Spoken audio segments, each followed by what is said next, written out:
Black scientists in New Jersey made breakthroughs. Now, there are many others that I don't know about. I just went into the New Jersey installations. I had a chance to meet Brian Jackson. Brian Jackson invented a computer and gave it the vision and thought processes of a human. It was able to inscribe minute circular marks on chips, precisely one over the other in less than a second.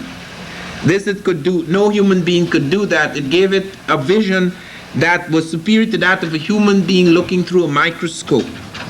There's Robert Ingram. All these are people working at Bell Labs in New Jersey. Robert Ingram was the first person to pioneer in the global memory. As many of you know, when a computer, you have a computer, and then a better computer is invented later on with a bigger memory. He created the control and address wires so that you could have a global memory, so that instead of it becoming obsolescent or outdated, all you did was to add memory to the computer.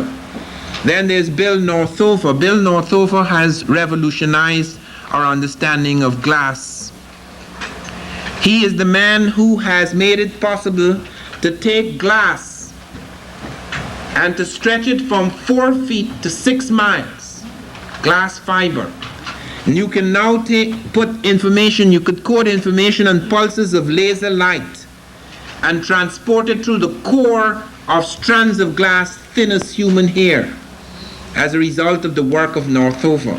And we have Thomas Cannon, also in Bell Labs in New Jersey, who created the mathematical equations that enables us to tell precisely the nature of the glass, the kind of stress it can take, when it is pulled, when it is bent, when any stress is put on it, how much it could take, what would happen to it if such and such stress was put into it. He actually went onto the streets of Chicago when Bell Telephones was laying the first light guide cables.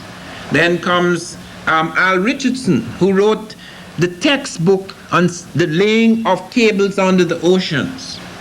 He invented a laser alarm which can let you know immediately if there are any damaging twists of glass, because the glass has to be spun off from a bobbin into certain casings, and his laser alarm can tell you instantly, stop, something is going wrong, and they can set it right. So just within that small state, you have many of these scientists. James West, whom I had a chance to meet. James West is very famous throughout the world. He's the co-inventor of something called foil electrics. It's a kind of permanent magnet. It is used in portable tape recorders throughout the world. It is used in hearing aids.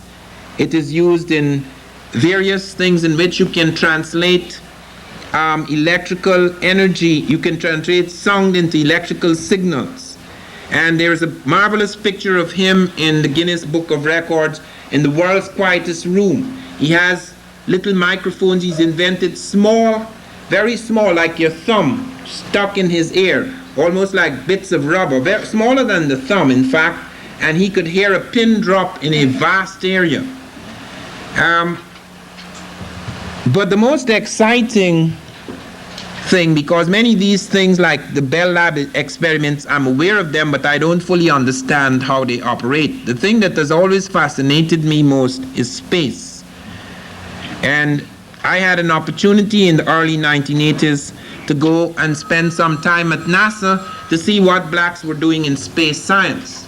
As a result of the work I did with Curtis Graves there and writing the first essay on blacks in space science, NASA invited me to witness the first blast-off of the first black American into space. So I was flown in a military aircraft from Teterboro, New Jersey to Andrews Air Force Base in Washington, and then on to Cape Kennedy, where they usually send off the spaceships.